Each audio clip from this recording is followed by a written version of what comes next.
everybody, how's it going? It's Fabrizio Aiello. Welcome to What is Fabrizio Inking. Hope everybody's having a good Sunday evening. Usually I do this at 3 o'clock, so this is definitely different. Oh man, so today I am hopefully finishing up the Creeper. We'll see. I started it 2 weekends ago. Let me show the image here. So this was the final pencils. Just to give you some background, Creeper is a character created by Steve Ditko, and I've always loved it. Great character design, and I kind of did like a German expressionist movie set kind of background, kind of crazy perspective and proportions and stuff. So I thought it fit the character, so that's what I'm doing currently. Getting pretty far. We'll see how far I get today. If you are new to the channel, I have a comic book called Horace H. Hoover. Currently, I'm waiting for the final prints. Hopefully getting them on the 22nd of... So that's like next week, Tuesday or Thursday or something. And if they're good, I will be announcing a launch day, basically, where I'll have issue 3 for sale and issues republished 1 and 2. So real quick, here are the books. Here's 1, 2, and 3, the new one. So keep an eye out on Twitter. Join my Substack for like a newsletter. So it will be sometime in June, and I'll do like a first day launch where, you know, there's a coupon code and you get a discount for some things. I currently do have a store up on Horace H. Hoover, or H.H. Hoover, or Horace Hoover. I think they all point to the same thing. So I have a few items up there. It currently says out of stock, but that's what'll be probably available on launch day. So take a look if you get a chance to. All right, let's see who's in chat. Sasquatch Gettys. Hey, how's it going? Yeah, this is a rare time for me, so you're catching it live. Thanks for showing up. I appreciate it. Dr. Mask, how's it going? I know, you're one of the few people that actually love the Creeper as well, so that is pretty cool. I haven't finished the collected thing I got just yet, about halfway through. And I have to admit, it's given me a new appreciation for Ditko. The Spider-Man stuff is great, but man, this Creeper stuff, the drawings, it's really the best work I've seen of Ditko. So we'll see if I come across anything that sort of caps this, but so far it's my favorite Ditko stuff for sure. It also doesn't hurt that the collected version it's not newsprint, but it is uncoated, like thin paper, which is nice. So it does feel more like a traditional comic book. Hopefully everything is working. I think so.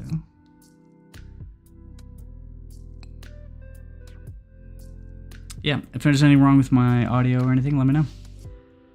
If not, I will get right into it.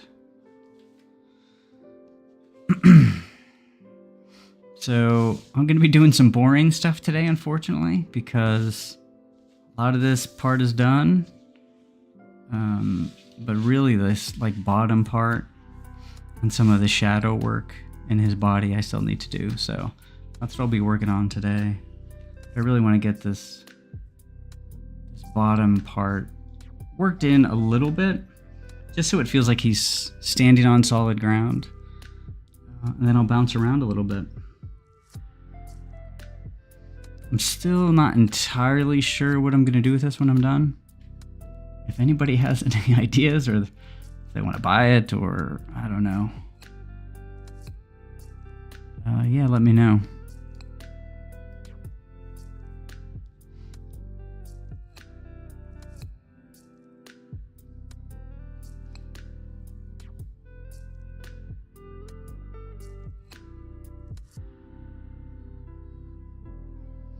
You know, the background that I was talking about, sort of the German expressionist kind of feel with a forced perspective, actually gave me an interesting idea for a comic book, and I've been working on just roughing that out. It's not in the world of Horace or anything. It's its own thing, and it's very different, but it's really fun when that happens. You don't know when you're going to get an idea for something or what's going to sort of send you down a particular path. But yeah, like throwing the creeper in this environment really got me thinking. So this was, I don't know when I'll actually get to it, but I have some pretty fun ideas.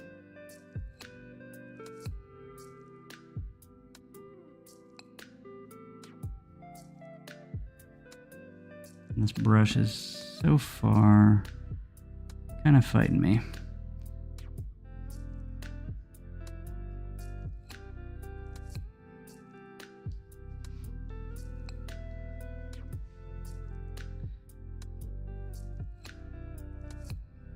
So when it comes to the actual creeper body, I'm trying to keep it pretty simple because I really want the colors to pop.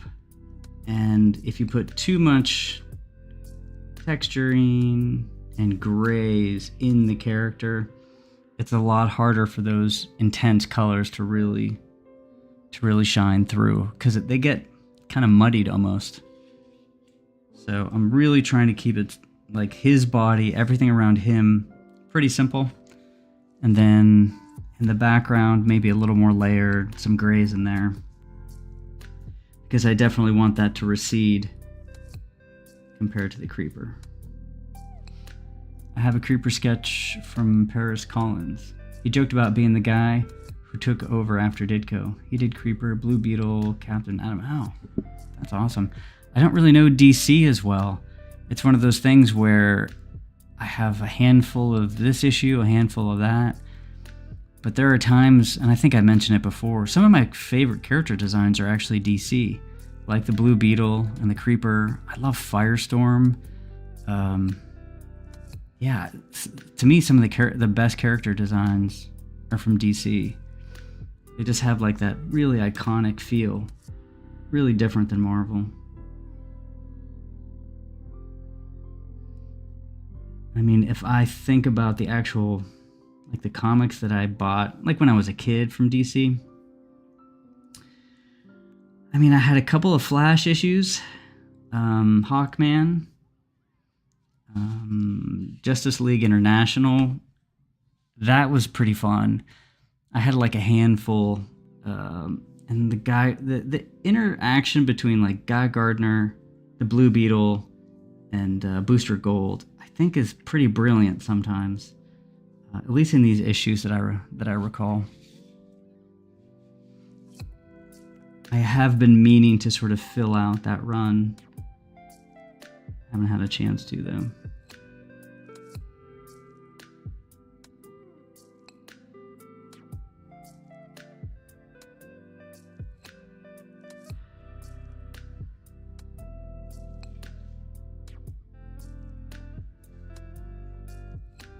Yeah, I was on eBay the other day. I almost bought like a collection of something, I think it was like 30 or 40 Firestorm books. I was really close on pulling the trigger. It was a chunk of money, but sometimes it's really tempting to buy a big run like that off of eBay instead of going to the shops and slowly piecing them together. But I didn't. Who knows, I might. It's definitely tempting though. Hey Ara, how's it going?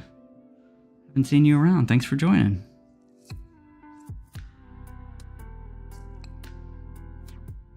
Have you read the one where Batman punches Putt Guy? Putt Guy? No, I don't think so. The one I'm thinking of is actually the cover is like a it's like an homage to the Exorcist. It's a black and white cover. Batman is in it. Man, that's a good issue. I should go back and read it. It's been forever. But yeah, that's definitely stuff I've been meaning to pick up. I think I've told the story before, but the other thing I had from DC was Crisis on Infinite Earths, and I think that was a 4-issue mini. Was that right? Am I thinking of this right? And I think I got issue 1, and then I didn't, because my newsstand didn't carry comics all the time, so they would just randomly pick issues. So I got the first issue of Crisis on Infinite Earths, and that's it. So that, I mean, you want to talk about like cliffhanger, that, like, I won't say it scarred me, but man, it was so open, and I didn't know half of the characters, like Psycho Pirate, right? Psycho Pirate. So just seeing that first issue, being introduced to some characters, having all that crazy stuff happen, and then not having any resolution for many, many years before I got the other issues was pretty crazy.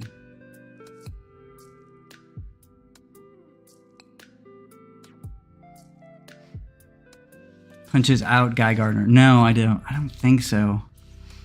That would be great to see, though.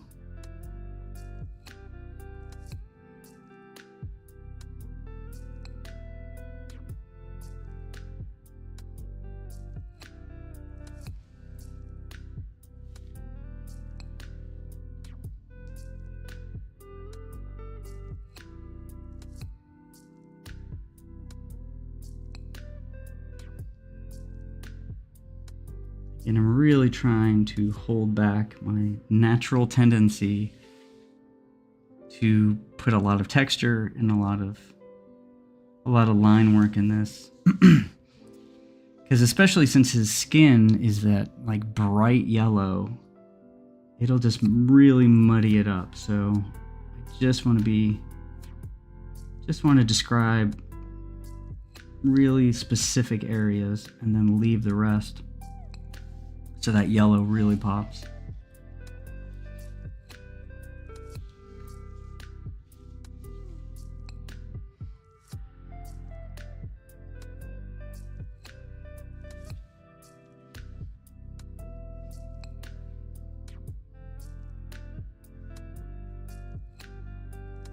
I've also been reading, I think I posted this too, I've been reading some X Factors that I missed. I had a chunk back in the day, but not a lot.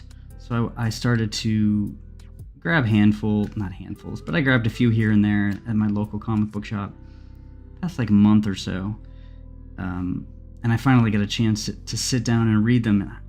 Like I said, it was not great. I mean, I don't know.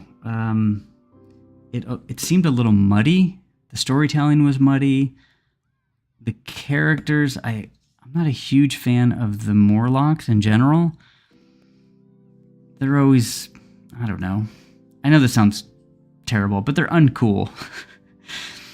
And I know they're not supposed to be cool, and we're supposed to feel like empathy for them because they're weird looking and they can't go in the public. But that being said, I'm not a big fan of them. Like Leech, there's a few of them that are just kind of like, ugh, I don't know. Not my favorite character designs. I think if the character designs were different, I might like them more. As much as that sounds kind of strange. Even if they're doing the exact same thing, saying the exact same thing, sometimes the character design visually has enough interest and to kind of, you're more patient with that, I think. After Creeper, you can check out Ditko's Stalker, The Man Without a Soul. Only lasted 4 issues. Yeah, you mentioned that. I hadn't heard anything about that. I'll definitely check that out. And the other one was Hawk and Dove. I guess he did that after after the Creeper. But yeah, I'm actually, after I'm done with this and actually reading that collected, I plan on sort of doing not a review, but really go into the art a little bit, because there's really specific things that he does that are, I mean, I would actually say they're almost unparalleled artistically. Buscema comes close, I think, for clothing, on how Ditko handles it. At least sort of in the time period, like Bronze Age type stuff. Later on, you get some artists that are really good at clothing, but they're more realistic. And there's like this sweet spot in comics for me, whereas if it's too cartoony, I shy away a bit. If it's too realistic, I mean, Alex Ross is a great artist, and I liked Kingdom Come and what was the other one, Earth X or something. I liked them, but I don't know, it just doesn't. It feels too grounded almost. I like that sweet spot between too cartoony and realistic.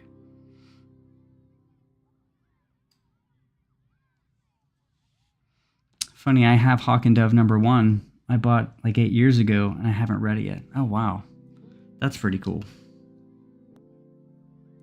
Yeah, the funny thing is, I mean, I didn't know this, but because I was thinking of like the later Hawk and Dove. I didn't even know, again, my knowledge of DC is pretty limited. I didn't know Ditko did Hawk and Dove. I thought of like the Liefeld stuff. So definitely interested to see that. I don't know if they have like a collected Hawk and Dove though, so I'll have to see. That Creeper was expensive. It was like $80-$90 used. So I have a few single issues, some floppies that I've been buying just because I like the book so much. But some of them are pretty expensive.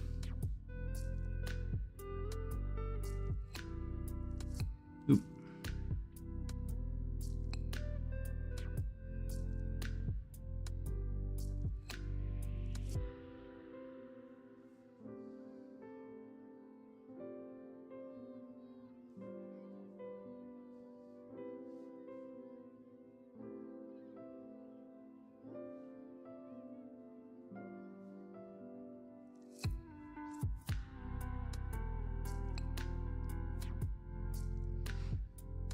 Do you ever use pen and ink, brush pens for inking, or strictly brush? I have been using strictly brush for Horace H. Hoover, but I've used pens a bunch for more illustration type stuff. It just feels more natural for comic book stuff to be using a brush. It just feels, yeah, that's the only way I can describe it. It feels more natural and it looks better, I think. I actually did some tests when I first decided to do Horace H. Hoover, and I hadn't done a lot of comics, really. You know, I did a short story, I kind of played around, but nothing serious. I was really playing around with how I want to approach the inking, and I actually used a pen and ink. I used a technical pen.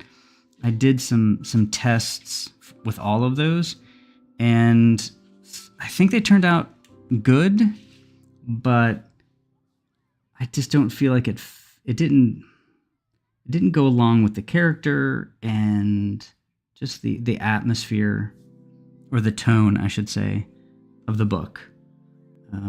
So it is something I do, but I just think as long as I'm doing Horace H. Hoover, I probably will just be using a brush. Definitely for the first 5 issues. I can see using a pen for other stories I want to do, or a combination, I should say.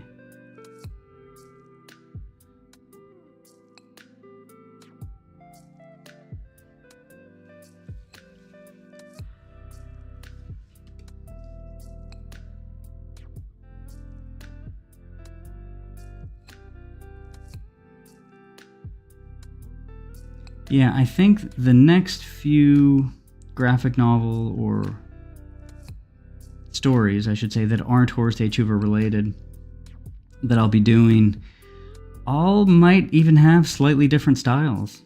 So, you know, that dark fantasy sort of horror book, that's definitely got I'm envisioning a substantially different style than what I'm doing for Horace H. Hoover.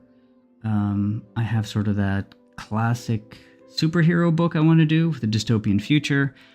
I'm picturing more of like a Brian Bolland for that. So it is interesting. I wasn't expecting it, but depending on the subject matter and the characters, I'm actually seeing different styles. And we'll see how well I can pull that off, but at least in my head, I see different styles.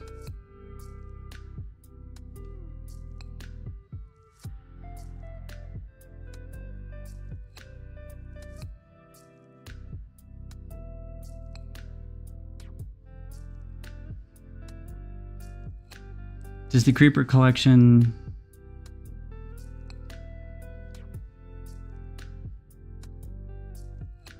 stick to Ditko, I'm assuming? There was a bunch of appearances at Adventure Comics too. No. I don't think so. I think the first, well, you know what? I might be wrong about that. Yeah, I think there is an issue or two that isn't strictly, well, I don't know. Now I'm not sure, and I don't want to answer. I could grab it real quick. Maybe at the end of the stream. I believe it's all Ditko. So far it is, I should say. It's definitely Ditko, but I don't know if the whole thing is.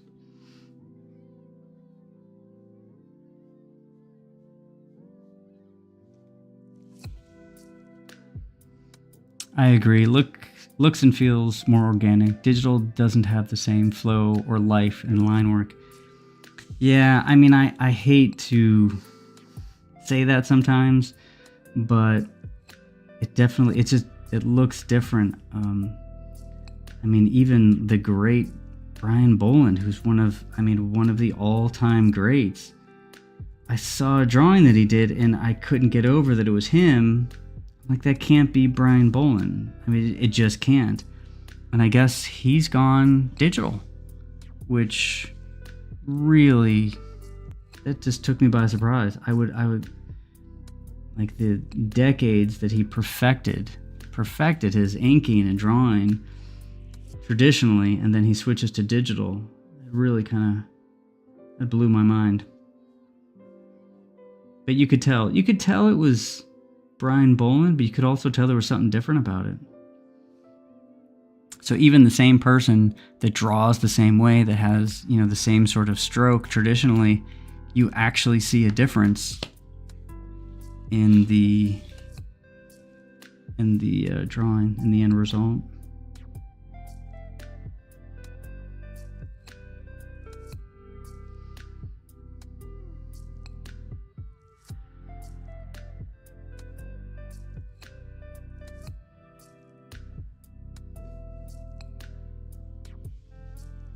Expensive collection, probably because DC hasn't done a reprint.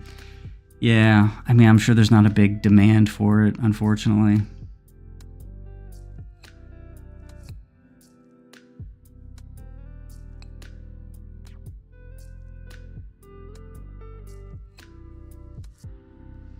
It sucks because there are some books that I use to study from, and I don't want to mess up like a nice copy of a book, like studying. So I do have collected or graphic novel versions of stuff, which I can I don't have to be precious with, even if I have some of the single issues. But when I just have one thing, I'm sort of a nut about keeping my books in nice condition. So as much as I want to study them and really dig deep, it's harder.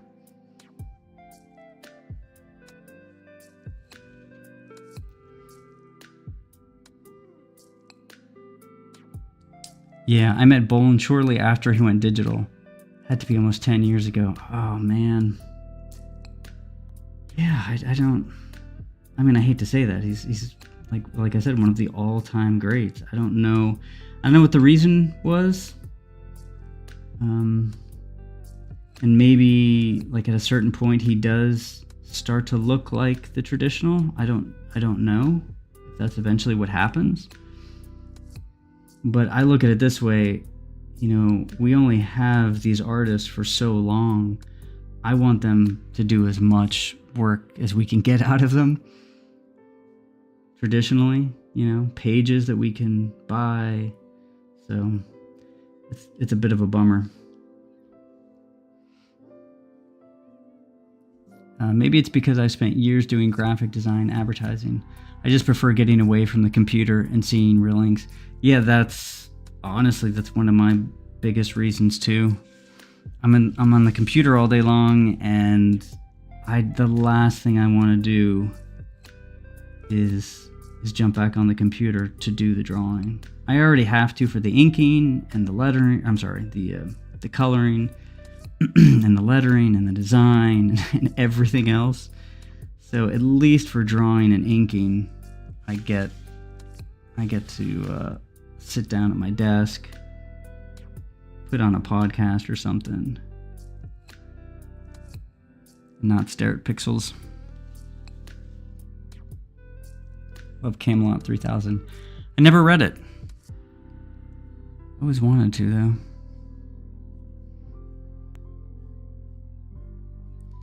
Yeah, there's a comic book shop in Pittsburgh. It's like the biggest one. It's Ides. One I've gone to for many, many years. And they do a yearly sale. And the sale's pretty good. Some of the back issues are 30 to 50% off, like store-wide. Some are select. But anyway, I wait. I know it sounds ludicrous, but I wait all year for this sale. Because, I know they're going to be 50% off. So why would I go and buy the stuff? And this last year, I was out of town. So I literally have to wait an entire year to have access to all of those books at 50% off. It hurts. It hurts pretty bad.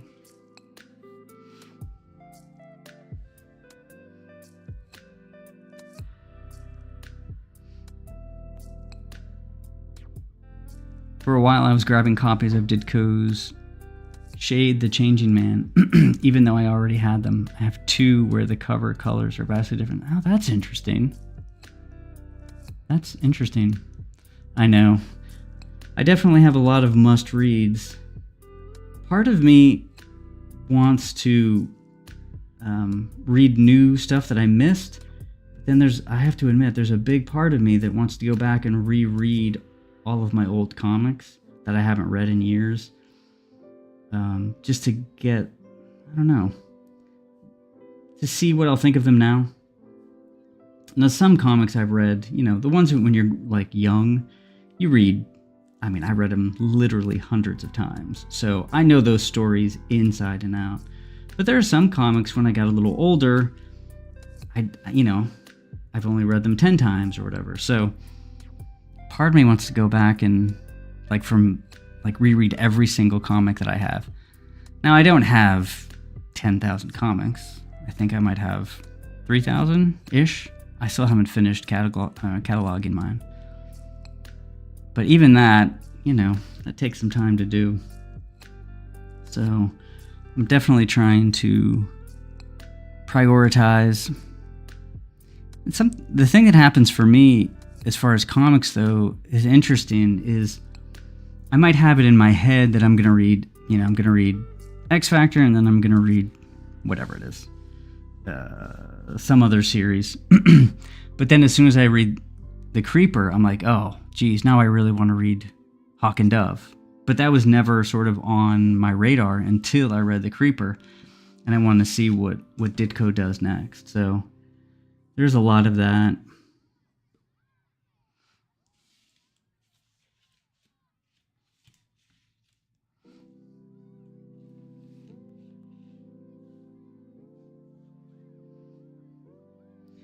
I was actually thinking it might be fun to do something like a book club, comic book club, YouTube stream, where whoever wants to join, monthly or weekly, pick a book or a series of books, and then we just sort of have an old school book club and chat about it. I thought that'd be fun. Because I feel like everybody is always reading old books or something, and a lot of times we just get like one person's review of it as opposed to and also it's like, okay, yeah, I did read that book, but it's been 10 years or 20 years, and it'd be fun if some people, I don't know who or what, but all got together and said, you know what, the next month we're going to read Dark Phoenix or something we haven't read in a long time with fresh eyes and see what we think of it. I thought that'd be pretty cool.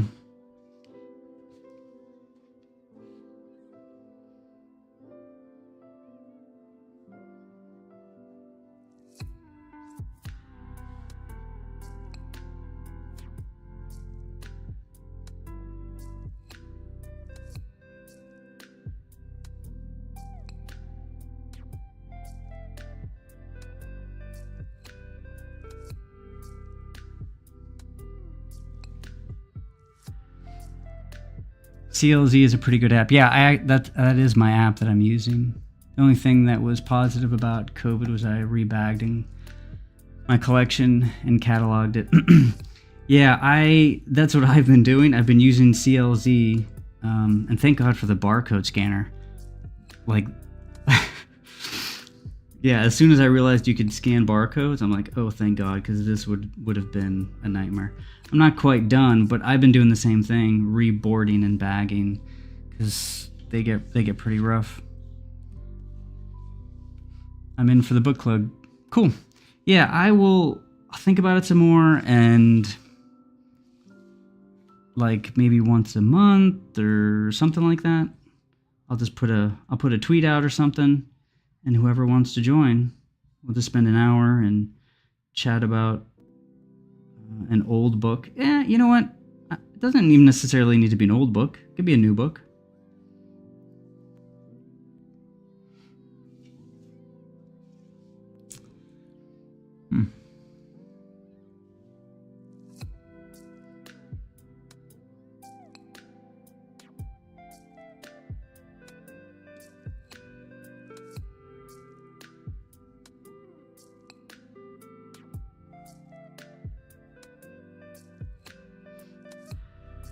I've been going through your videos of creating comics this long weekend. It's very helpful. Thanks. Oh, wow. Thank you. Yeah, for a while I was doing I don't want to call them tutorials or tips, but just things as I was doing the comic book that I wanted to mentally get out. Whether it was writing dialogue or how I approach storyboards or all that kind of stuff. And I tried to do stuff that I don't hear a lot, because there's a lot of stuff on YouTube that is essentially just the same stuff over and over, and I just didn't want to do that. So unless I had something new to say, I tried not to put videos out there. So thanks for watching them. I appreciate it. I honestly haven't had one to do. I haven't thought of a topic, and I don't really want to force those. So they were fun to do, but I only do them when I'm sitting in my car in my commute, and I'm coming up with a way to help myself write dialogue, and then I figure, well, if it helps me, it might help somebody else. And again, it's a little different than what you hear all over YouTube. Book club sounds great. Indie comics included? I would say as long as somebody has the book, if it's classic, then it's probably easier to have. But yeah, indies, I would say whatever.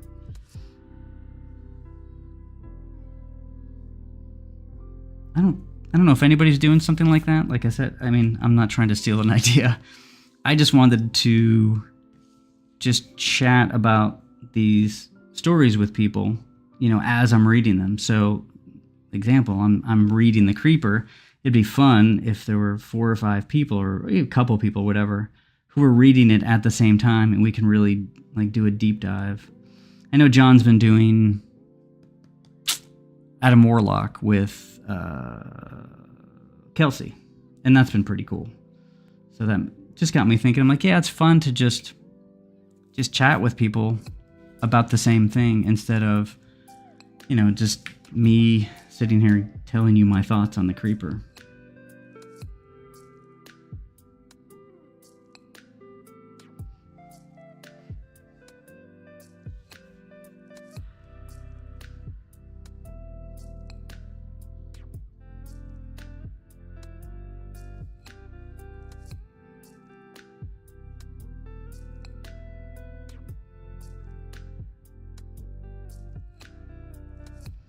So I was in my hometown over the over the past weekend, and I come from a very small town in PA, in central PA, and it was a little disheartening just going around town. And some of the most interesting buildings in the town, there was a convent from the 1800s, and there was this other building. It used to be a seminary, I think. And they demolished these buildings, and I just can't get over it.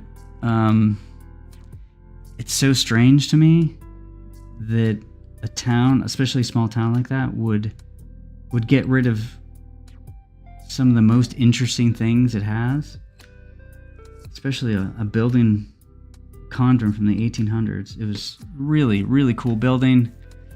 It was like anyway. Graham Nolan is going through the original Star Trek series and doing reviews and chatting about it. Fun to look back. Oh, that's cool. Yeah. It always gives you fresh perspective. I mean, and I think we need that.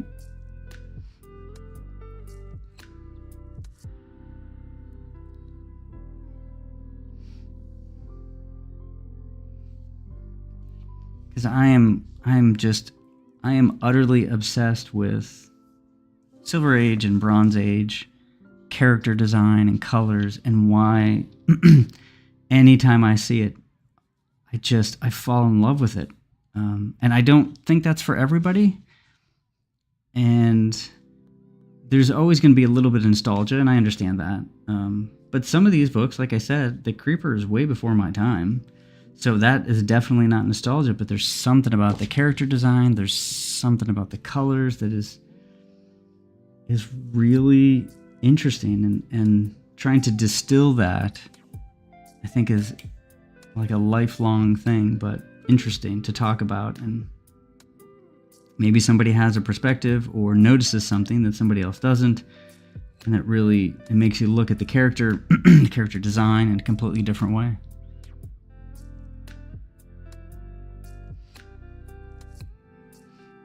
It's insane to me that we destroy our history. It's truly, I don't know. I'm just in awe of people that would do that. Yeah, do anything other than that. Turn it into something else. It's from the 1800s. Like, that should automatically protect it from tearing it down and literally making a parking lot that we don't need. It was really terrible. So that was pretty rough to watch.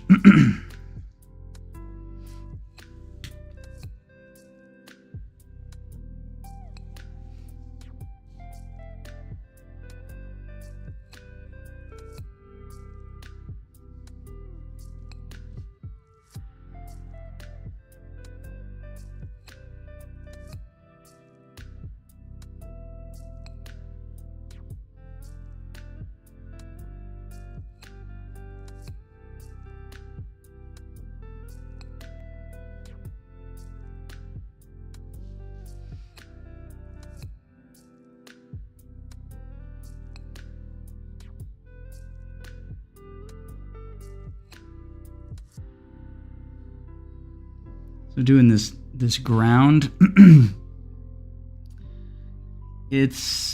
don't say it's tricky, but you really need to, you don't want to put too much detail, because then your eye will go immediately to the ground, and that's the least interesting part of a drawing generally. but you gotta make it look like he's actually standing on something. So it's tough sometimes.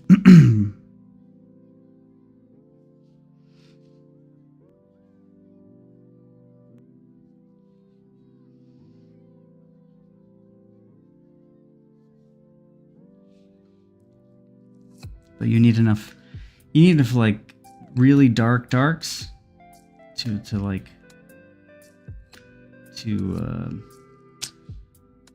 make it look solid, essentially.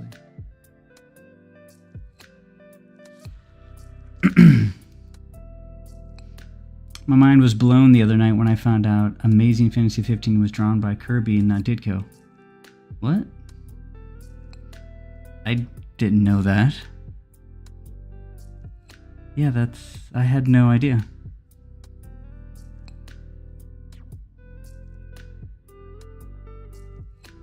Recently we had an area a few miles away from my house, that people kept wanting to develop, but the town would shoot it down. Finally, they let Amazon build a warehouse. Ugh. Yeah.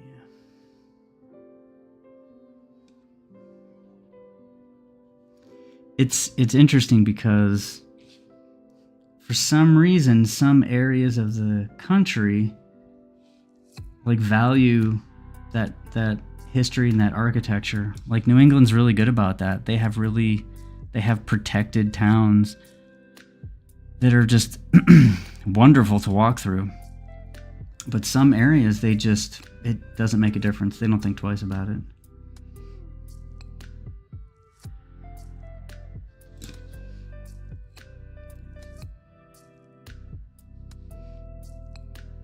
After they built it, they decided they didn't want it anymore.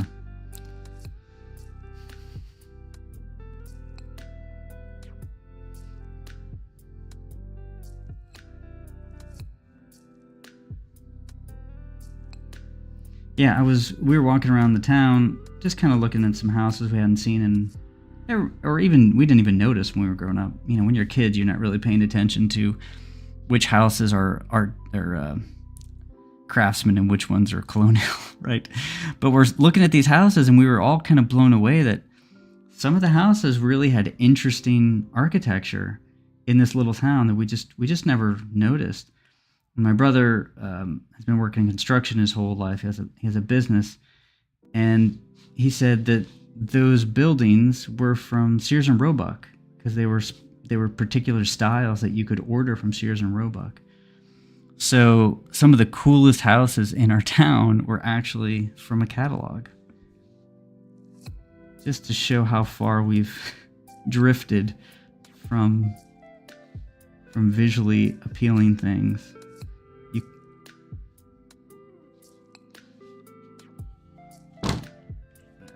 So what I'm going to do for this ground, I put enough like around his feet and towards the bottom of the page.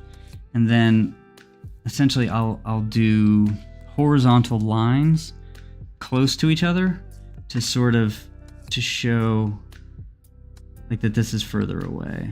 So light lines, it kind of gives the impression that it's in the distance. And then as we get closer, lines get further apart and they get darker.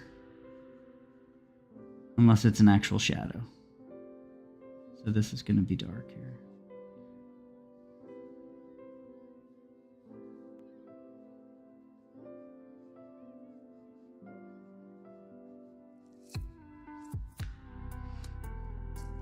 Now we have a giant warehouse that no one is using.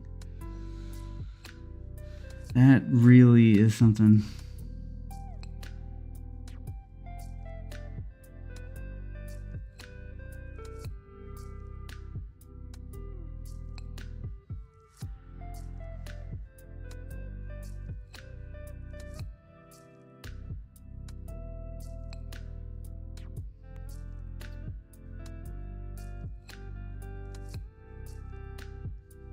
Again, we really don't want this ground to draw the eye too much, so I'm going to step back for a second, kind of see where we're at.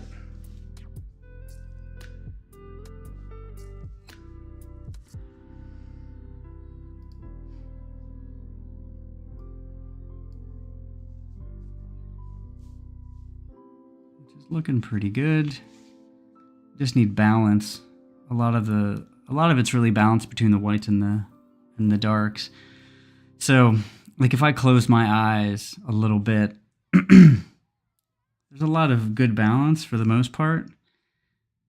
I put grays here. I might switch these to solid black.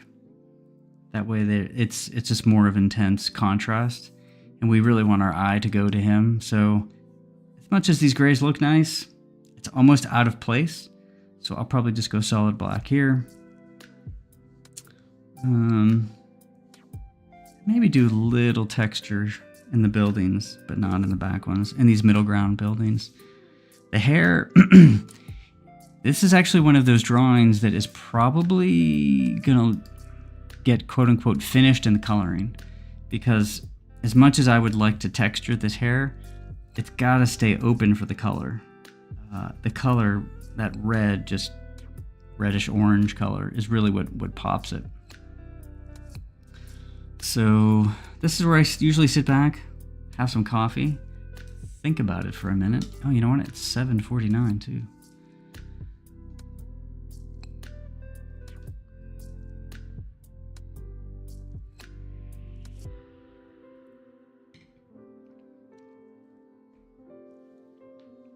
Looks great. Buildings are awesome too. Got a jet.